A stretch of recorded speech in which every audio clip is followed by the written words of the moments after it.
Today I'm going to show you how I take my Large Daisy Dresden table topper and turn it into a Christmas tree skirt, either with binding or without. Here we go.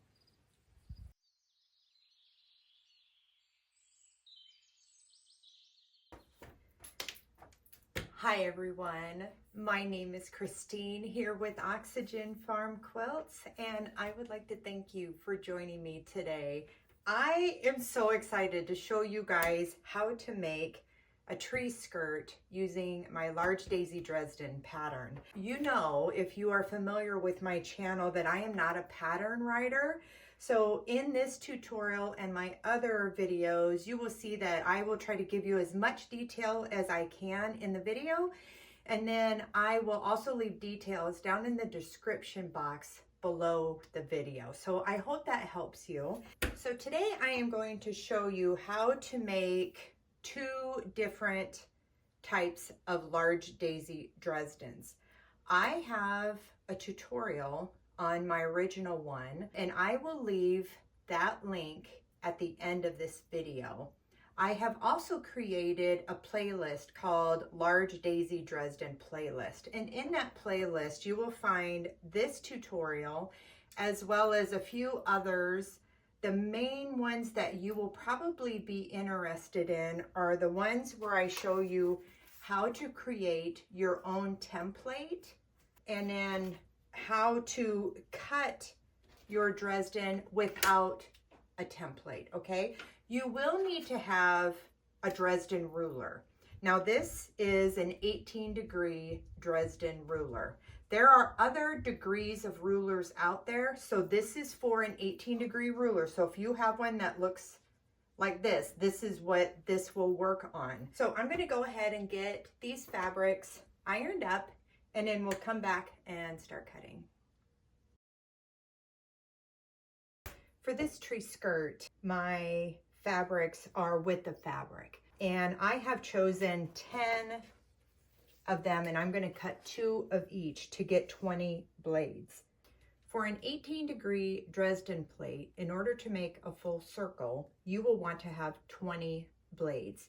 So if a full circle is 360 degrees, and if you divide that by what degree ruler you have, so 360 degrees divided by 18 degrees, you will get 20.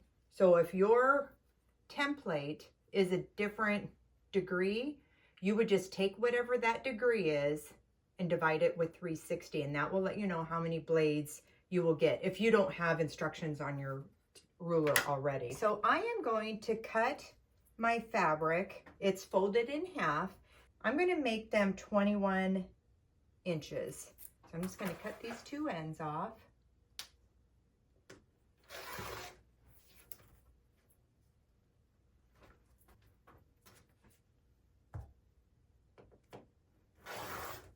Okay, now that that's cut, I'm going to go ahead and turn it.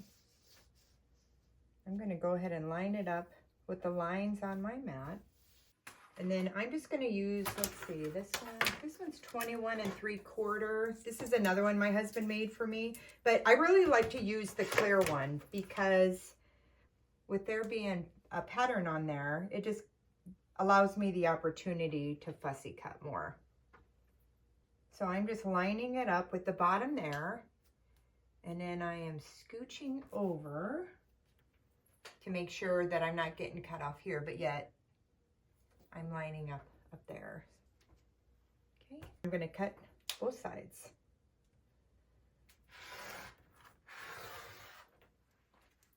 If you can't cut with your left hand, I have a table here, so you could go and turn if you want, or you could pick this up, readjust your ruler.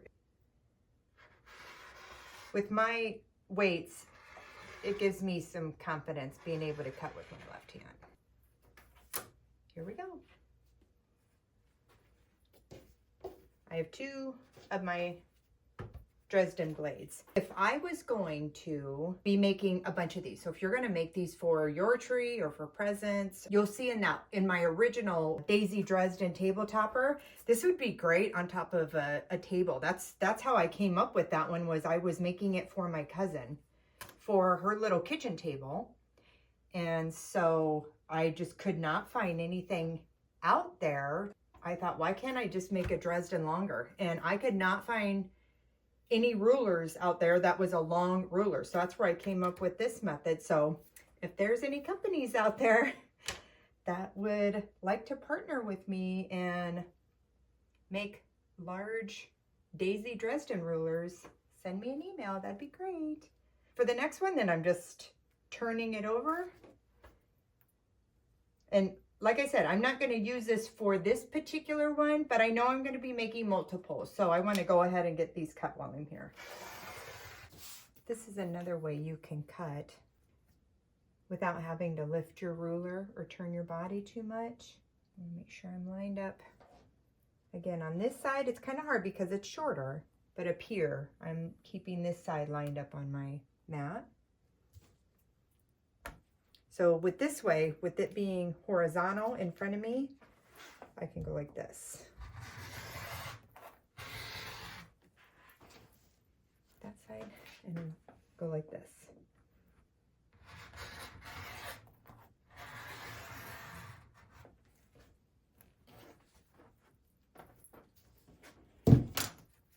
I was cutting several layers. Okay, now I will take my blade and I am going to fold it in half.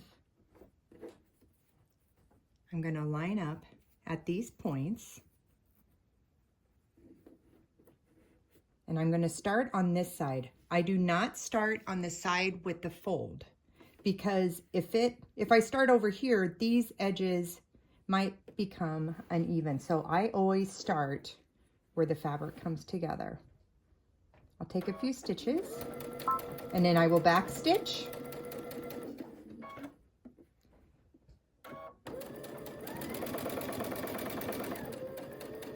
And then I will back stitch on this side.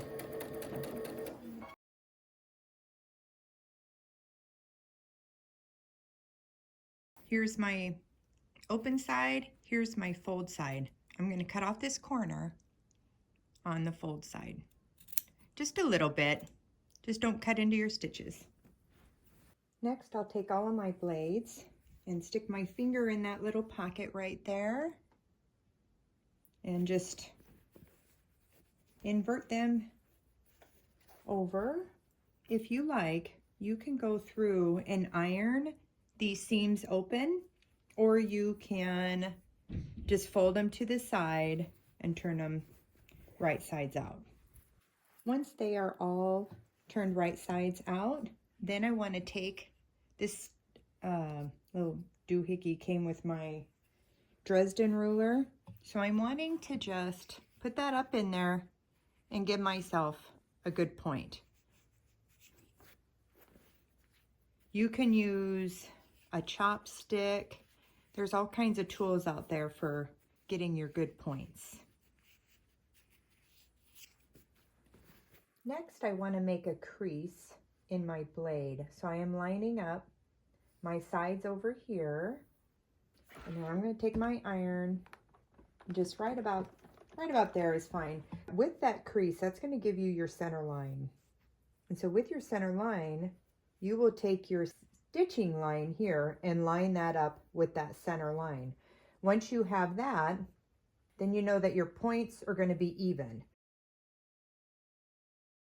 Alrighty, I finally have my layout, which took me a little bit longer than expected because I was thinking I was going to do white, red, white, green, white, red. But it didn't work out right because some of these, like this fabric here, kind of reads white, it kind of reads red and green. So I have taken a picture of it with my phone, and that is what I will use for putting everything back together.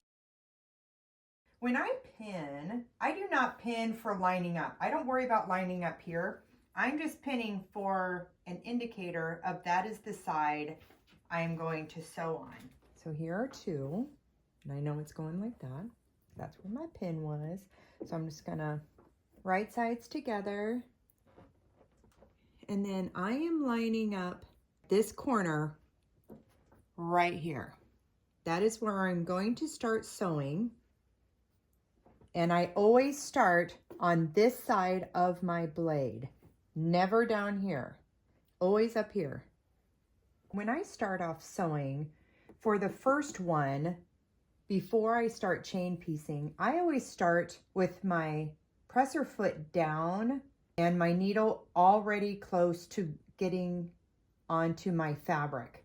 So when my needle first goes down, it's going to hit the fabric. I'll take a few stitches forward and then I am going to back stitch. After I have a few stitches, I am just lining this up, and you'll see I have painter's tape on my table. The edge of the green is lined up with my 1/4 inch foot, and the edge of the blue is lined up with my needle. So once I'm good this way, line it up with the edge of the green here. Make sure I'm lined back up again. I do back stitch at the bottom. When you are dealing with Dresden blades, you are dealing with your fabric being cut on the bias. That means it's not being cut on the straight of grain, you're going at an angle. So it's going to make it a bit more stretchy.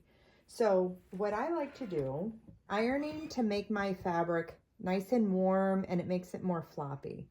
So then I am opening it partway open, and I'm using my fingers and I'm feeling for that seam, and I am just pressing it with my fingers to get that nice and open. And then I'm holding, I put my iron down, and then I just kind of wiggle my iron, I guess you could say.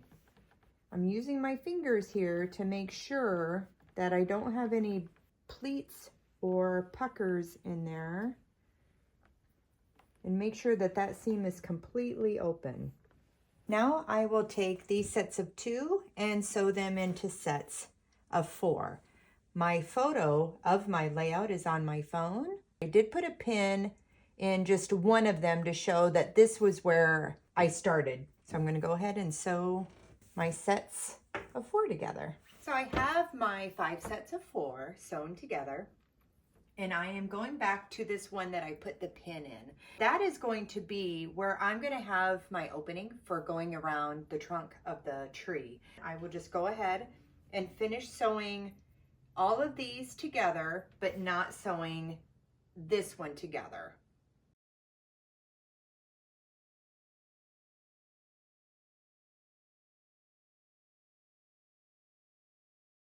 I have my Christmas tree skirt all sewn together and ironed, and I think she's so pretty.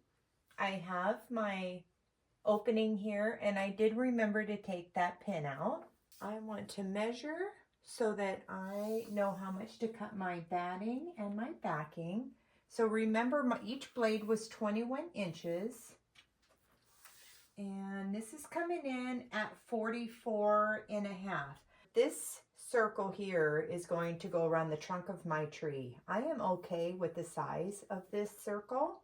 And remember, when you got to the end of your blades, you back stitched. If something happened and you forgot to do that, then go ahead and take this back over to your machine and just do a stitch along the bottom here to reinforce those blades so they don't start coming apart. If you want your hole to be bigger, if the trunk of your tree is larger, then go ahead and find something that you think is going to work for that circle and center it there. Take a pencil, draw around with that pencil, and then that pencil line is going to become a stitching line. You'll stitch right on that line.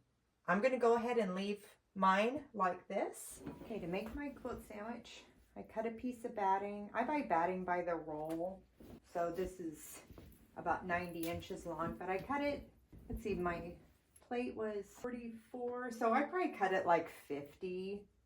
I always like to just cut extra, and then it's always able to be used for something else.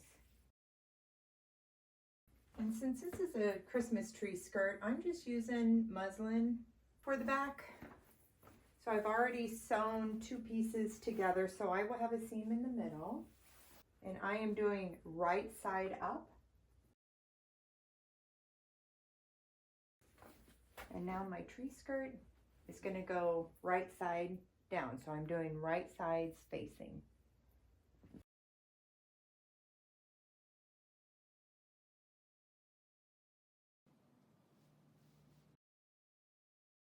Where my opening is, I want there to be this gap here.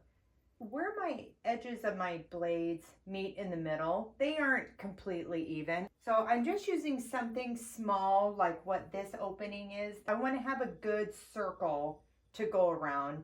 So if you chose to make your circle larger, you would already have this done from before. So I'm just using this as a guide right now, and then you'll see what I'm talking about here in just a moment.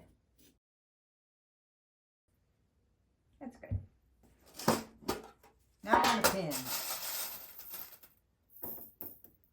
I'm going to put a couple pins here where I'm going to leave the opening for turning.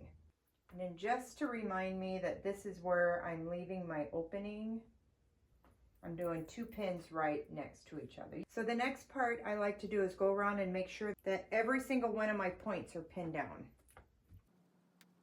After I do my points, then I'll just put a random around in here.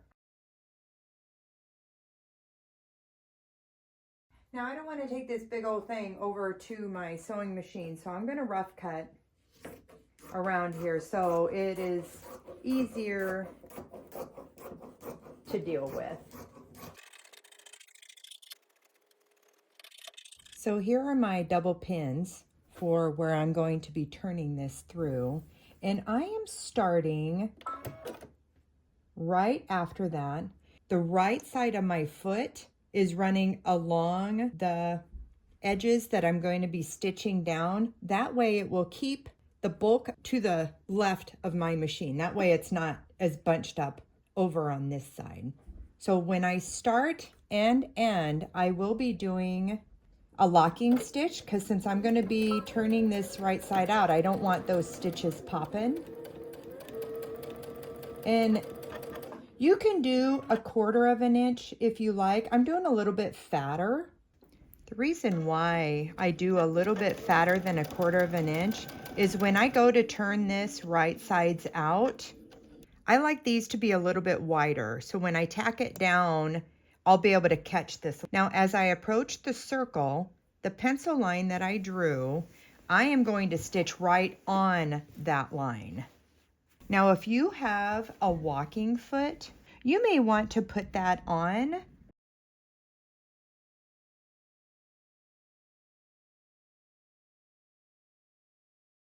As you reach the tip of your Dresden blade, there is a seam going along here. That is where you will have your needle stop. So once I get to that seam, then I turn. So we have our peaks and our valleys. So as I come to the bottom here, this also has a seam. So once I reach those stitches, that's where I know my needle is going to stop. And then pivot.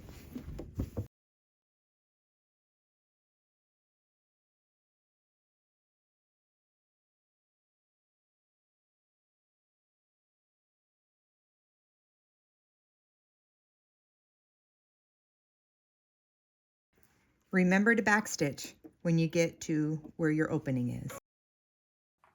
I want to trim off all the excess fabric before I turn it.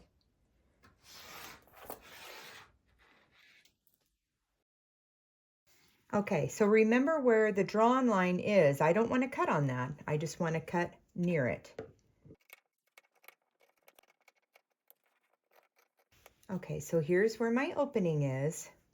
What I like to do whenever I turn anything is wherever my opening is I like to leave excess fabric for turning under. So I'm not going to go along my fabric line. I'm going to come out. You could use your rotary blade for this if you like. So I like to come out, get to where I ended my stitches, go over, and I see I was off my camera. Sorry about that. Okay, so I went up to here, and then where my stitches end, I went like this, okay? And then so now I'm going to go up and I'm going to go around. Now before I keep going, let me show you something else. So when I am turning, I don't want the bulk of the batting. I just want this extra fabric for turning under so that when I do my top stitching, it helps kind of hold the batting in. I'm going to go ahead and cut off the batting because I don't want the bulk of the batting. And make sure you don't cut into your fabric. So this just helps eliminate some bulk there. Okay, so as you're going up here,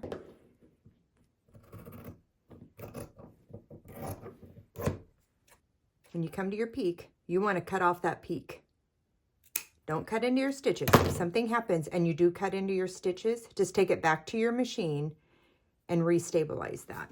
And then I'm going to go down into my valet.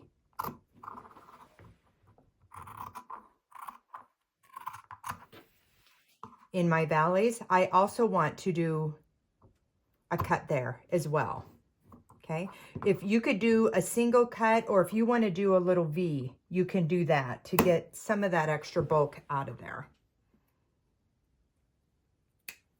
Again, if something happens and you cut into your stitches, just take it back to your machine to stabilize it. Now, sometimes what I'll do is I will use my rotary blade and just cut across,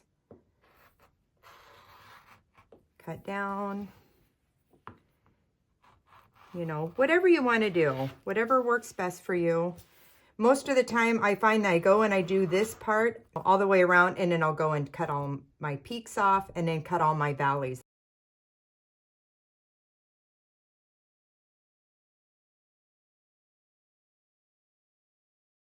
If you like, you can also come back to your peaks and kind of round off those points just so there won't be as much bulk.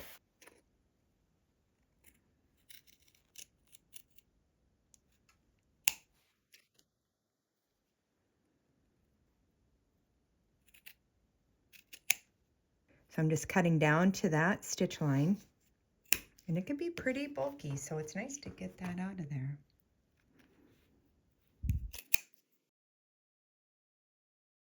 I made sure to shake out all of my little bits and pieces, and this side of the batting, you really want to make sure that that doesn't have any of those cut off pieces on there, because this is where the top of your fabric is going to lay, your tree skirt top. So if you have light fabrics, you don't want those popping through.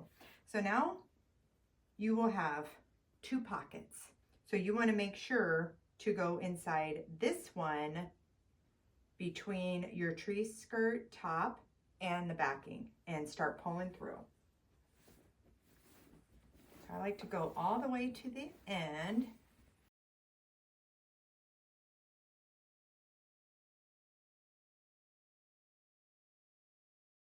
And once I got a majority of it through, then I'll go through with just my hand and I'll grab a point and just push it through with my hand first.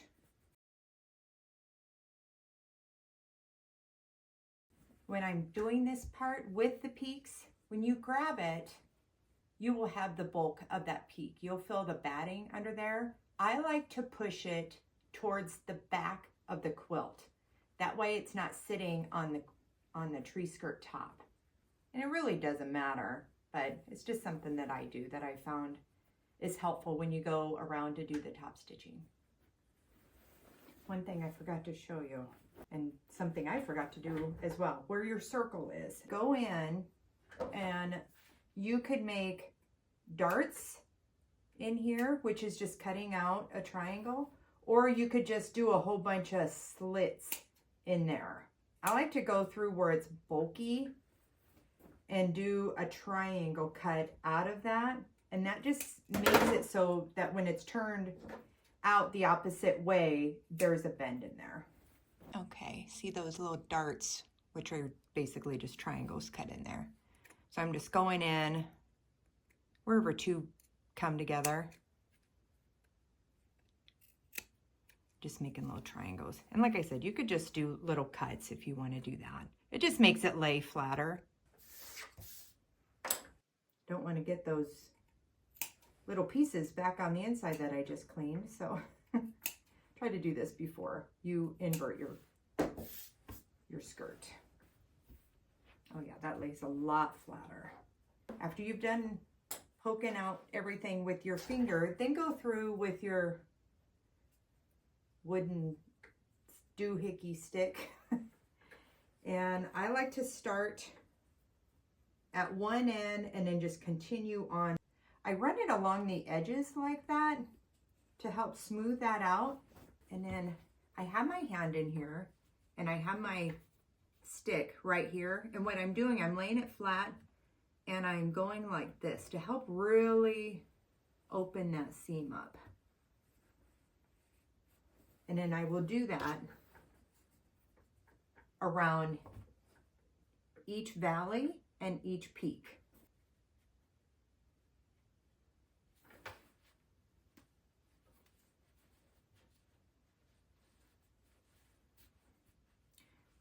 When you are inverting your peaks to start off with, when I talked about putting the batting to the back side, this is where it comes in helpful because I'm pushing this up and it's just the fabric and the bulk of the backing, the bulk of the batting is to the back.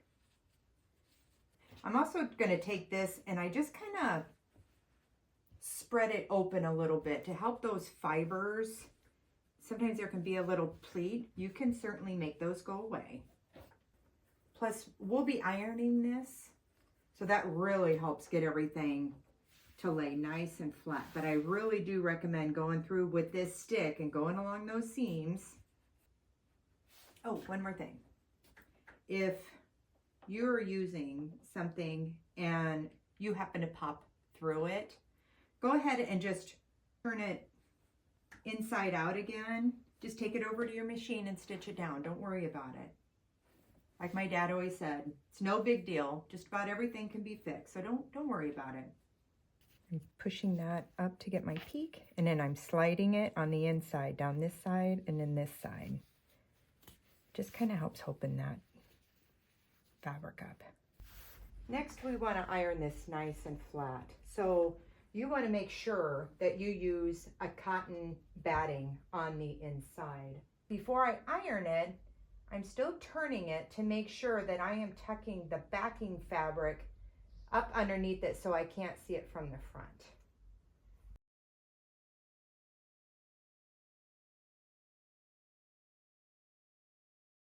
It's really important to make sure you iron the back of your tree skirt, because when you invert this inside out, it stretches those fibers.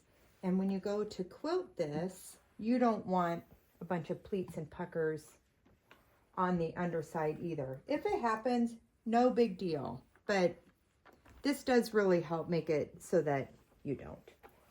Okay, so we have the top part of the blade, and then we have that extra that we left bigger than the rest. And then we trimmed off the batting. So what I like to do is, remember this was going straight out, right? So what I do is I fold that over, I lift up my top, and I'm folding that over. So it's holding in the batting, and then I'm lining it up with the edge here. So I'm just filling that with my fingers, lifting that. And I'm going to come through and iron it just so it helps hold it in place for the moment. Gives me a good crease. If you pull on this side just a little bit, it makes it nice and taut. And then we can adjust it as we go. So next what we want to do is tuck this under. I like to make sure that my back isn't showing on the front. And my iron help hold it down. Okay, I'm just going to keep fiddling with this until it gets to a point where I'm okay with it. I have these clips to hold it closed and also to remind me that this is where the opening is. Alrighty, our Christmas tree skirt is almost finished. Now there are loads of ways that you can quilt this. If you want, you can just go up one side, go around your edges to tack those down, come back down, go around to secure those, and be done. For quilting on my home sewing machine, here is my walking foot, and I have chosen that line there for my guide for going along the edge. I'm going to start on the side that my opening is on so I can get that closed and get these off of there. I'm going to start down here, go all the way up, over on the end of this blade, come down this same blade, and then I think it may come to a point. I won't know until I get going. But if there is a little bit of a gap there, when I get down here and I turn, I will either take a few either forward or back stitches to close this gap down here if there is one. And then I'll come on over here, and then I'll continue on all the way around until I get to the other side. Before I get started quilting, I want to make sure I have a new full bobbin in so that I don't run out. I think that it may come to a point, so I am changing my mind.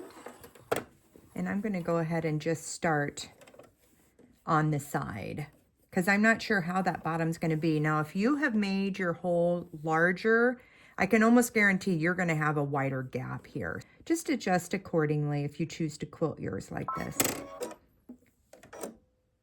So I'm just lining up that line with the edge of my project here. Take a few stitches, lock those in, continue on.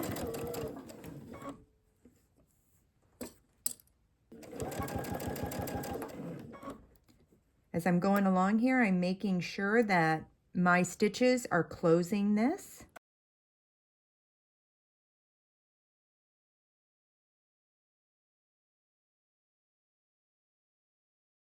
Now I'm just eyeing where I need to stop. I'll turn. If it looks good, then I'll continue on. If I need to take another stitch forward, then I'll just go back.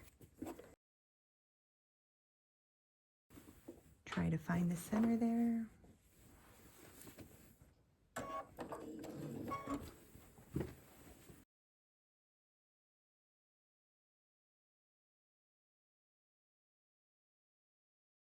Cut off this starting thread.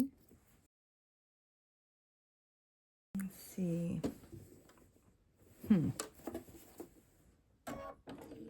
It almost comes to a point. I know you can't see it because I know I can barely see it. So I can see those stitches back there. So I'm just going to take a back stitch and I hit it. So now I'll just go back. Using this line on this side as my guide to go across.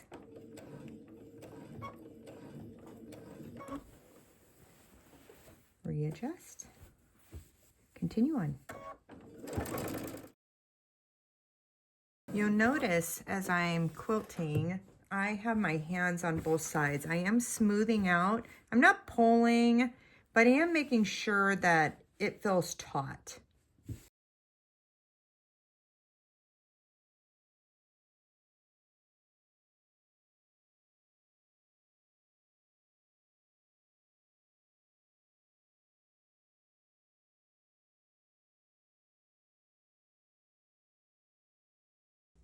For my next tree skirt, I have a yard of fabric here, and I have trimmed off my selvages, and this one is also 21 inches long.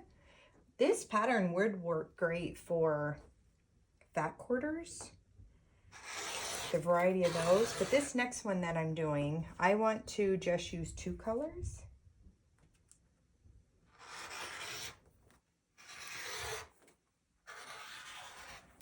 So I have my fabric folded in half. And so I have 1, 2, 3, 4, and I need a total of 10 because I'm just using 2 fabrics and I need 20 blades.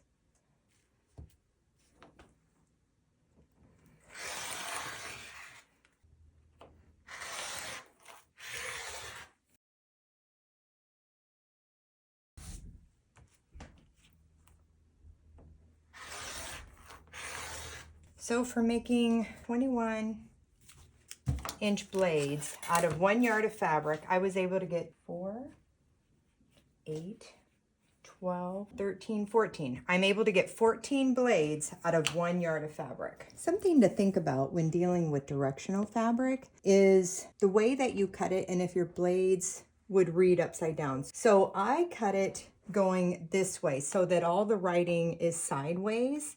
Now, if you do yours to where you want the writing up and down straight like that, just remember that the other side is going to be reading upside down. So you could adjust that within your tree skirt.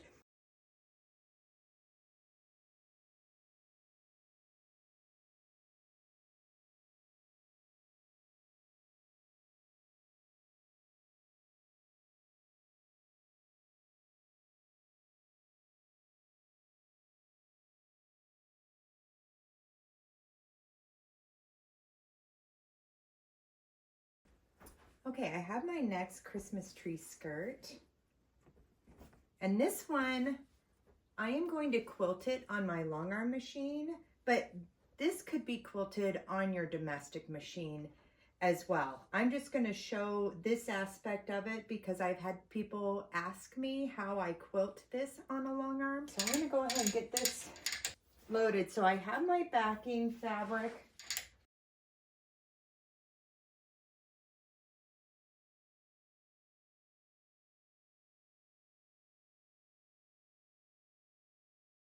Okay, I have my batting tacked down, and then I am just basically floating my top here. Now my leader bar does not lift up, so I have to push underneath there.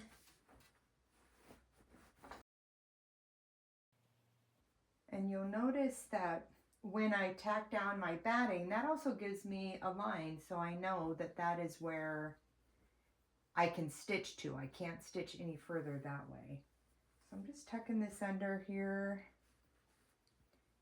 And then I want to be sure to have that gap right here as I get going. So I'm going to go ahead and finagle this and get this all tucked under. Now I found that with this method, you really want to take care in not stretching your fabrics. I mean, of course you do that anytime that you're going to do a quilt, but with my bar not being able to really lift up, I have to take some extra care here.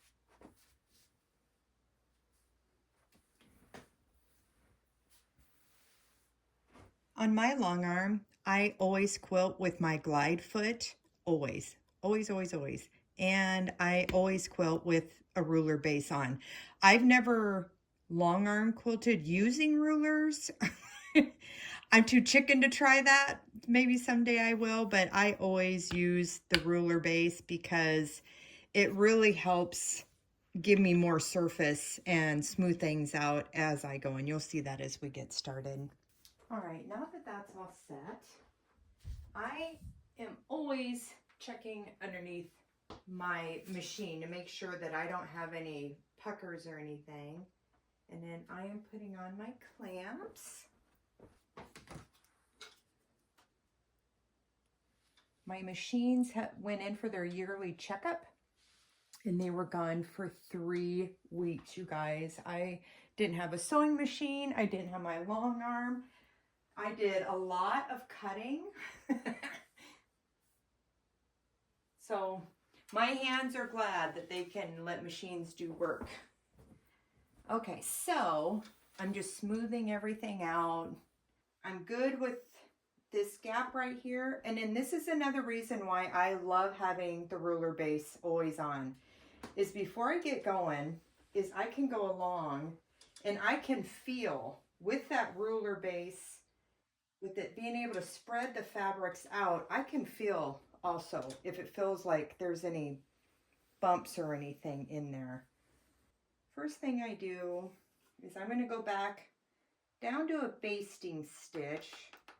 I usually stitch 11 stitches per inch and my basting stitches are 4. So what I'm going to do is I'm going to baste down along my edges here, and then I'll come back and go this way. I like to start in the middle and work my way out.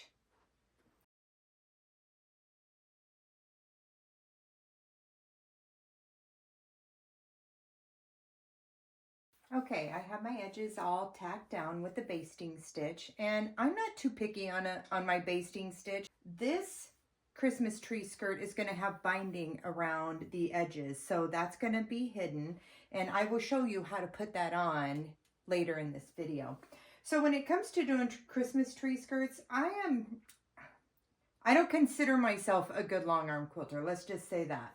But I don't mind doing it. It's a lot better on my hands.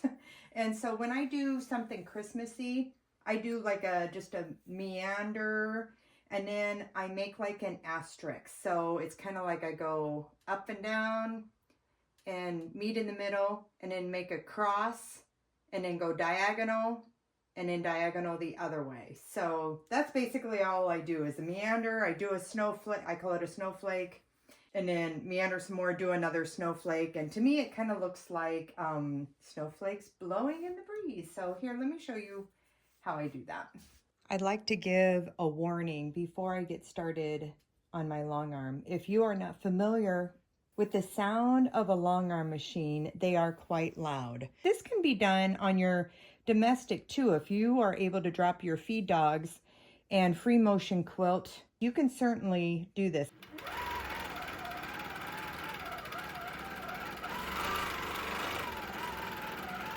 So sometimes I'll make some little loops.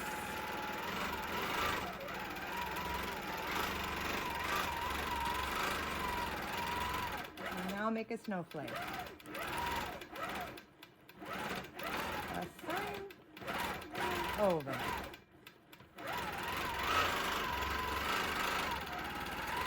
Let me go over to the red so you can see it better. Like I said, I like to make some loops.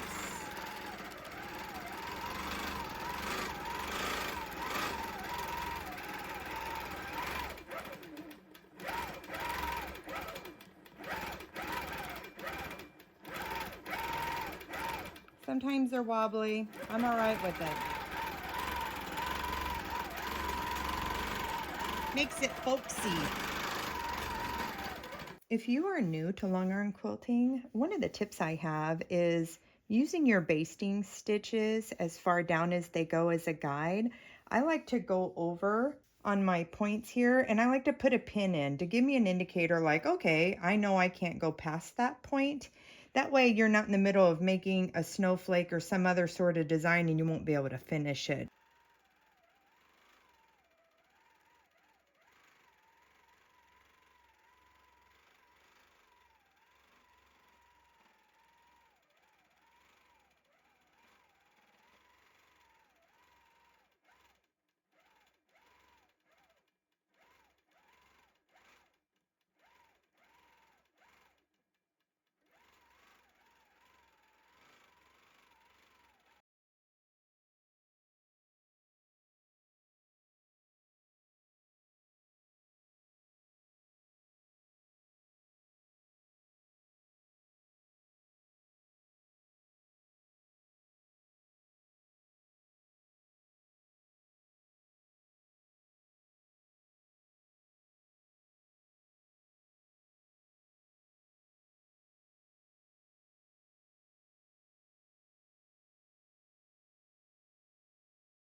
And like the other one, I will take my circle and center that. I measured this. This is 4 inches across. So if anyone wants to use the same size circle. So I'm just centering that. These will be my cut lines. And then just like before, I am going to cut around, but I will not be cutting off the points or trimming down here.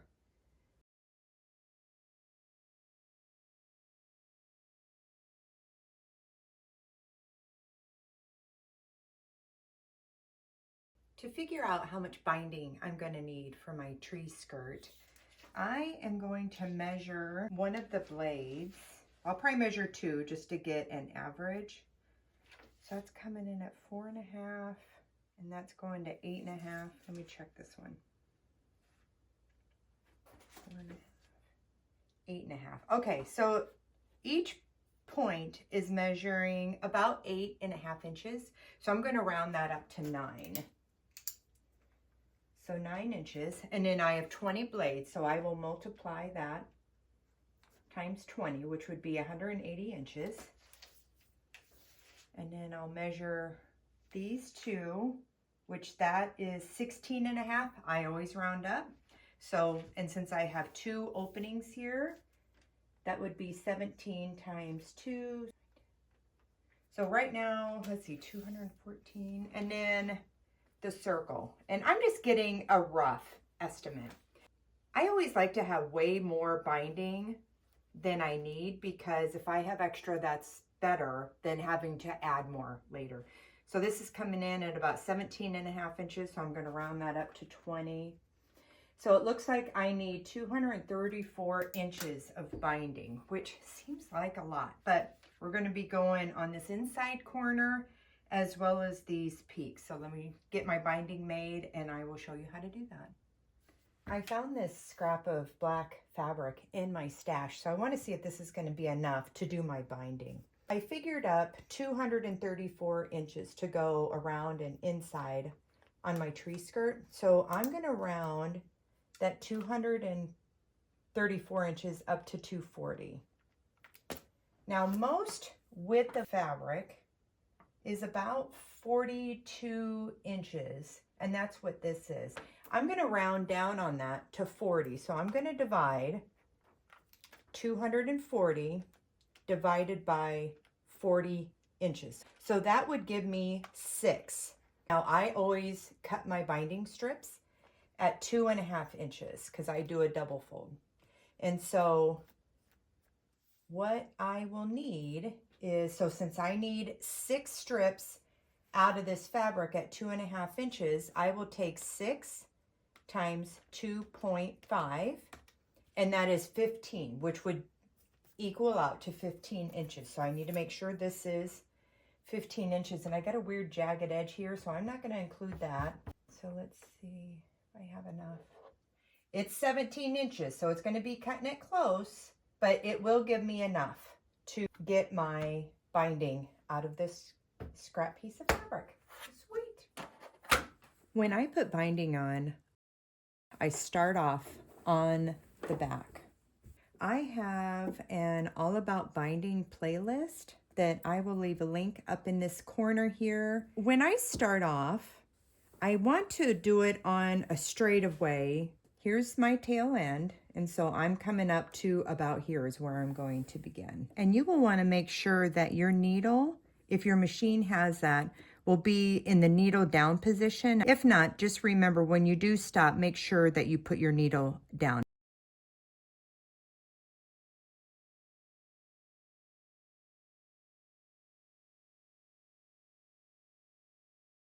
When you put this up, it will give you your crease. And then I'm folding back down.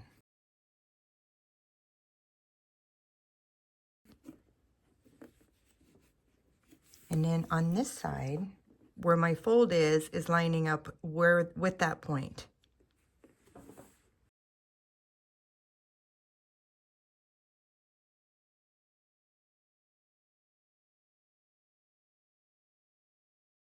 My foot has a line right here that lets me know that from here to my needle is 1/4 inch.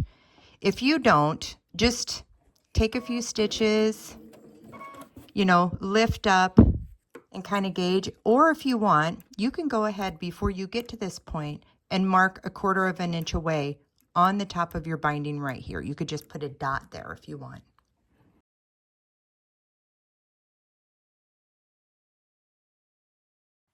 There are several ways of being able to mark for getting down into the valley. So you can take your ruler that has a 1/4 inch line, and then I like to line up another one next to it, pull this one away, and make my 1/4 inch mark. And this is one of those heat erasable markers. You can use a pen or a pencil. Okay, so yep, there. takes a little while for it to come up. And then I'm doing the same thing on this side. So I'm lining up 1/4 of an inch. And I could mark like this, but I find that it gets it further away than 1/4 of an inch. So I like to put another one up to it, move that away. Where these two meet is 1/4 of an inch away from here. Now with that marked, I'm going to take my scissors and I want to cut into this valley. Now, I'm not a big fan of making a big cut. These stitches here were just my basting stitches from my long arm, which brings up another point. I have heard some people that go along with the basting stitch and they go around their entire project so that that gives them that mark. So I'm just taking a little tiny snip. Okay, so I have my markings. I'm lining up my binding with my edge, and I have my little snip.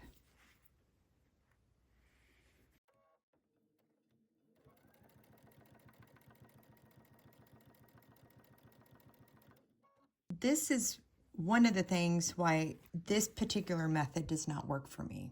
My markings are underneath my binding.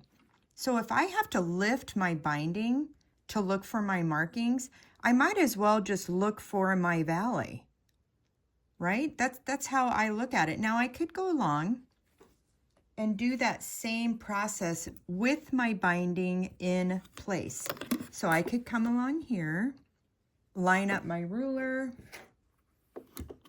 put the other one snug up against it, move that,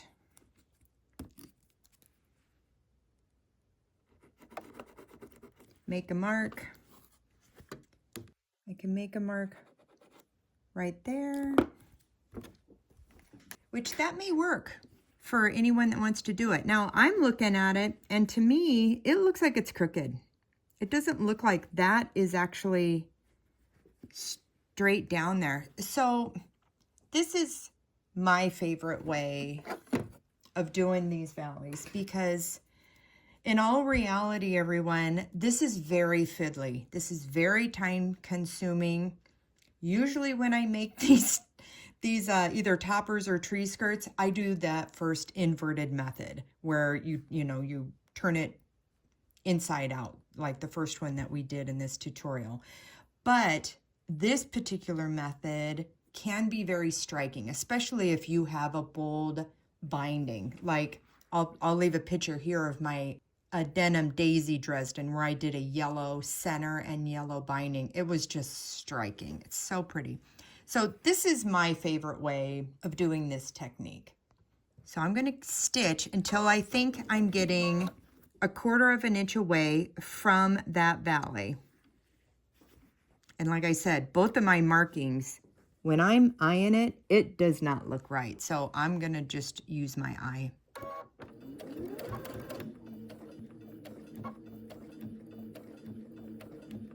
Okay, so I think I'm getting close. Now this is my test to see if it works. So when you do a valley, you need to do this no matter what, no matter how you mark it. So I'm putting my hand back here to hold this one because this is straight.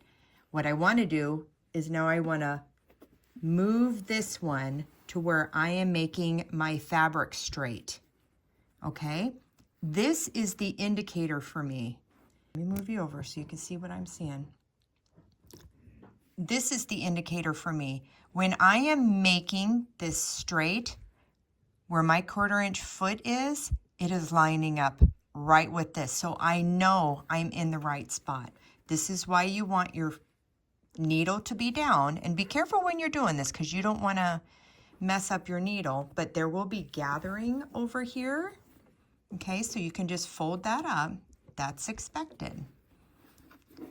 So let me move my binding out of the way for you so you can see what I'm seeing.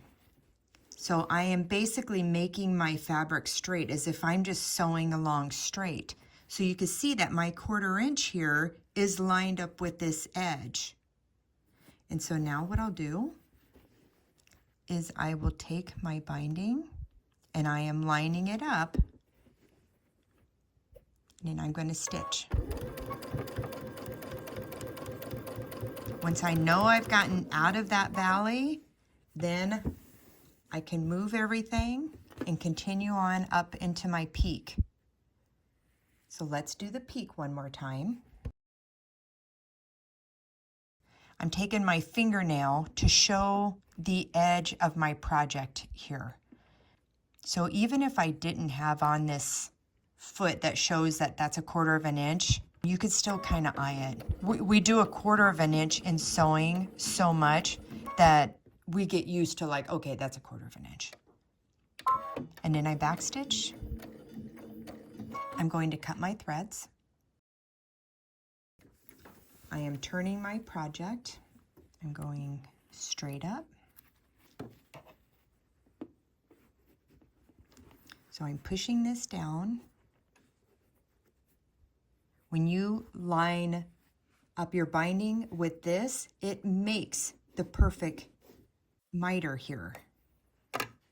So as long as you're straight up and down, then fold it down.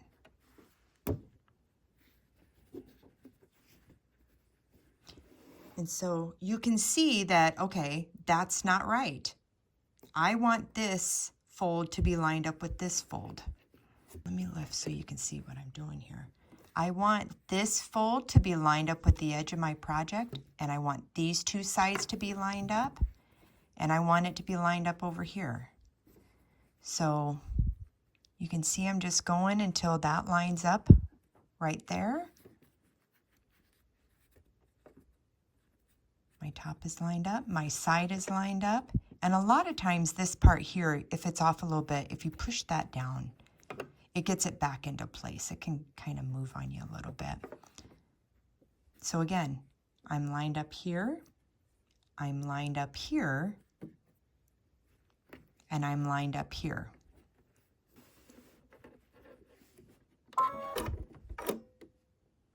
I am starting with my needle is going to hit my fabric first. A few stitches forward, a few stitches back. Like I said, I always go off and push it back under to where it gets going. And now let's do this valley one more time. So I already did my snip. It's just a little tiny snip. Let's see if I can get something that can give you a gauge. Okay, so this shaded area on here, you can see it's less than 1/4 inch. And I apologize for all the talking, but this part is very fiddly. It's very time consuming. I do not recommend this for someone that is new to doing this kind of sewing. If you have lots of experience with doing binding, this is a wonderful technique. I'm not gonna mark anything. I'm just gonna eye it. I'm lining it up until I think I'm down in this valley. I'm going to stop short and show you what happens if you don't get right on yet. So if I go to open this up, I could tell that it's not lined up correctly. It's like I'm really having to push it to try to make it open. So it's like it's bowing out that way. I'm going to go back down just a few more.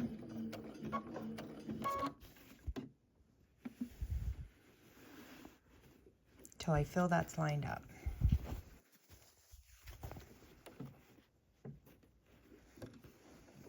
Getting my hand back there to straighten that out. Just straighten this out. And go on. Okay, so now I'm getting to my valley. I'm going to make my little snip. My little snip. Now here's another thing you could do. If you're going to kind of eye it like how I'm doing, this would work as well. So as you know your valley's right here, you could just take a pen and go like this, eye down about 1/4 inch and make a dot. Because here's one thing to remember. If something happens and you're doing this and you go past that dot or you go past the center, just cut your threads. Pull it up and then start back there, lock your stitches in, and then come back down and try again. It's no big deal. Let's try that dot there. I'm actually stopping one stitch before the dot. That way I can check it. And you know what? I think either way would work pretty good. So I'm holding it. My left hand back there. I got my pleat right here. I'm lining it up. And I'm pushing with my fingers the binding back down. And then go. Get out of that valley. Okay, here's another scenario that may happen. Say you've gotten down to your valley and you forgot to make your little snip in there. Just go ahead and backstitch. Get back out of the way to allow yourself to get in there and make that snip.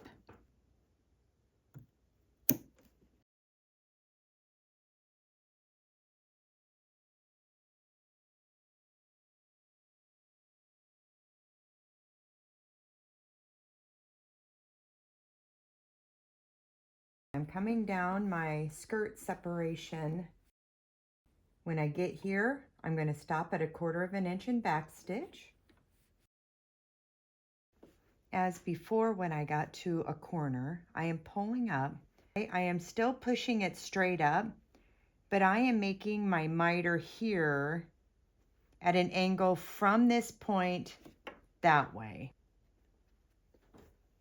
Make my miter and pull down. And I have just a little bit along here. We're just going to stitch around, taking it real slow. And then for this part, I'm just lining up as far as I can here. Take a few stitches. And then keep repeating. Just taking it little by little.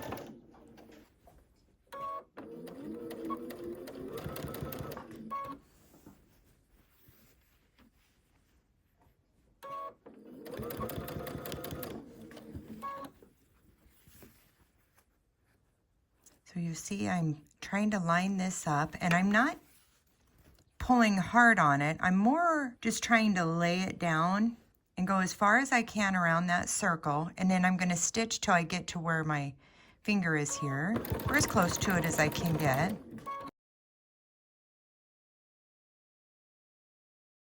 This is why it's important to have your needle down during all of this binding.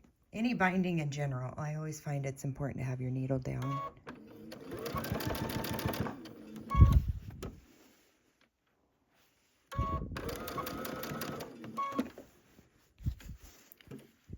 So you can see I'm just taking little increments at a time.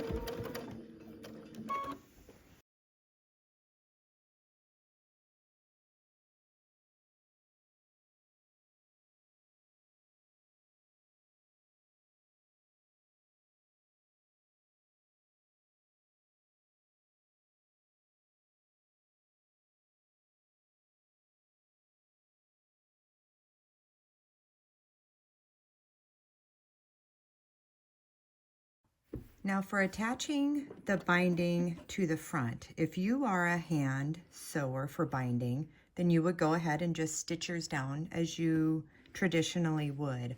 For me, I attach my binding by machine. The way that I always attach my binding is with this foot. On my machine, let me pop it off. On my machine, it's called I believe a blind hem foot or a blind stitch foot. And so on the binding tutorial that I have, I will go into detail about all of that, about where I move my needle and such. So, but what I love is it has this guide right here that I guide along my binding. So it helps keep me in line and I don't have a tendency to waver. It gets just right along the edge and gives beautiful stitches. So with my binding on a tree skirt, I start on one of the long straightaways here and I get going. Lock in my stitches and then I'm folding over. Another thing I always have with me when I'm doing my binding is a pair of tweezers. I have these ones that have a little curved edge on them, and then I always have a little clip. And as I get close to the edge of where I'm going to make a miter, when I start getting close to that, So I'm folding this side over here, and I attach it with my clip. Now you could have your miter go fold that way, or you could have your miter fold that way. That's just personal preference, whatever you want to do. Sometimes my project lets me know which way it wants to go, and then I let that dictate. As I am approaching my miter, I like to take my tweezers, push the fabric down, and then fold this one over until I get it to the edge over here. Get it lined up as best as I can.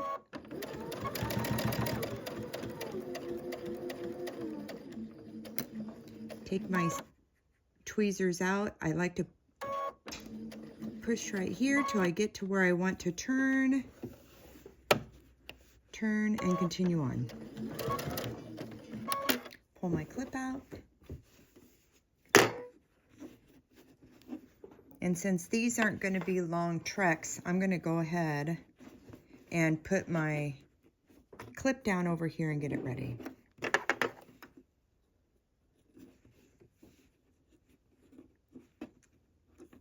So this is not much different than when you're doing a regular corner on a quilt. It's just, it's pointed. You may have to push your fabric in a little bit more to get your miter to go down where you like.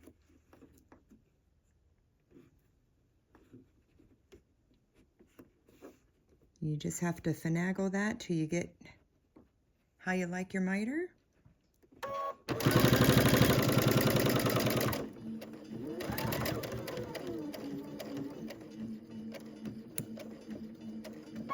All right, so now when we get to our valley, just as before, let me take my few stitches here so I can take my clip off. Okay, get that side done. Now, just as before, when we opened up that valley on the back side, we are doing the same thing on the front. Now, I have tried doing a miter here. It doesn't make a deep miter. I found that it's not, for me, it's not worth the effort to try to get this little itty bitty tiny miter. I am more about just what works easiest for me. I am opening this back up again. I have my pleat going up here, and I am keeping this as straight as possible, as if I'm sewing on a straightaway. It's just completely up to you. Take your time until you get used to doing this, because with 20 blades, you'll be a pro by the time you're done with your tree skirt.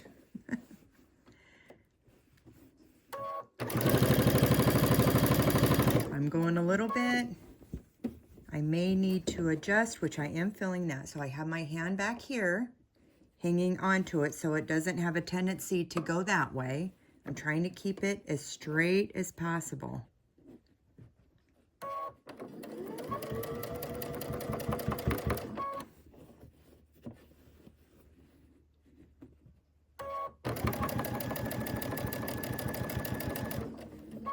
Okay, I'm going to do a few more here so I can show you what it looks like.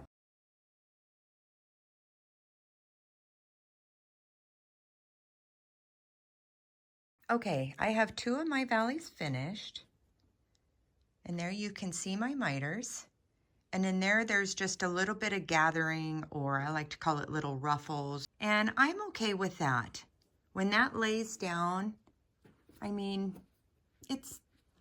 I think it's fine. If you want to take the time to make a little tiny miter down in your valley, you go for it. You do whatever you want to do for your project. I am okay with them being like that. I'm more concerned about my point miters looking beautiful, and I think they look wonderful. So I'm going to go ahead and finish going all the way around, and then when we get to the circle, I'll show you how I stitch that down.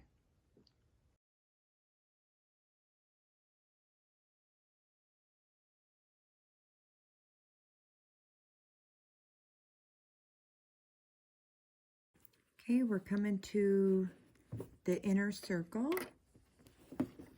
I am folding this over.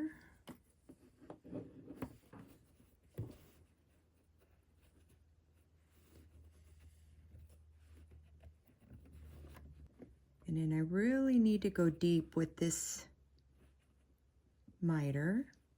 The tweezers are super helpful.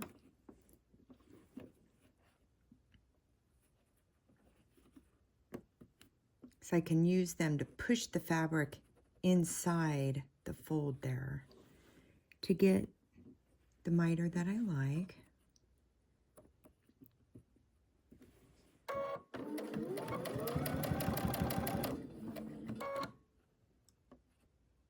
Plus it holds it for me.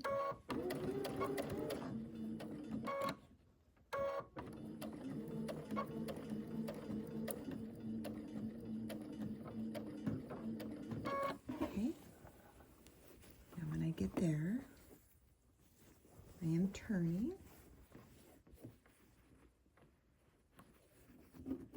Having this clip here is also very helpful. Okay.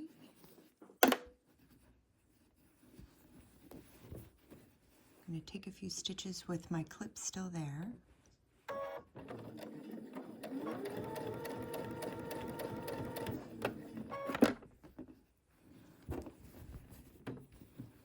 And then just like with my valleys, I am having a little bit of folding here, but I'm just taking it at little bits at a time. So I'm keeping my binding straight. Take a few stitches.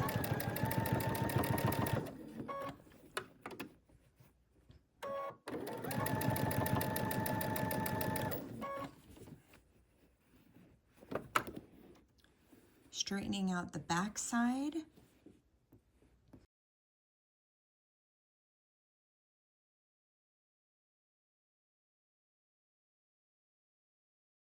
So even though you are doing the inside of a circle, you are still trying to do little increments of straightaways here. So just take your time.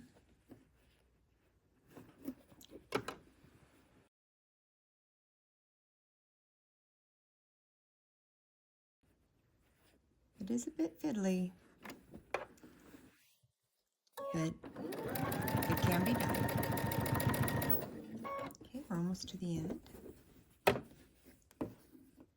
going to fold this over here. My clip in. Grab my tweezers. I'm going to go a little bit more. Again, I'm pushing it down, but then I straighten. Go a little bit. Okay. And now I have about this much left, so now I am going to be working on this miter.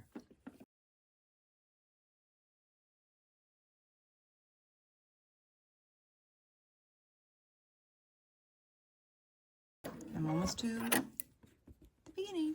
Here we go.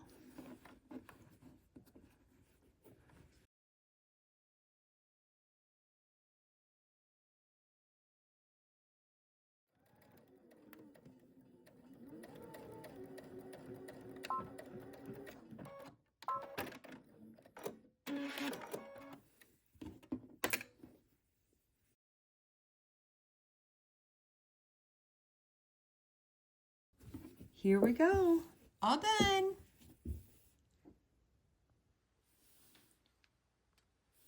Yay. So you can see from this side, those inner valleys.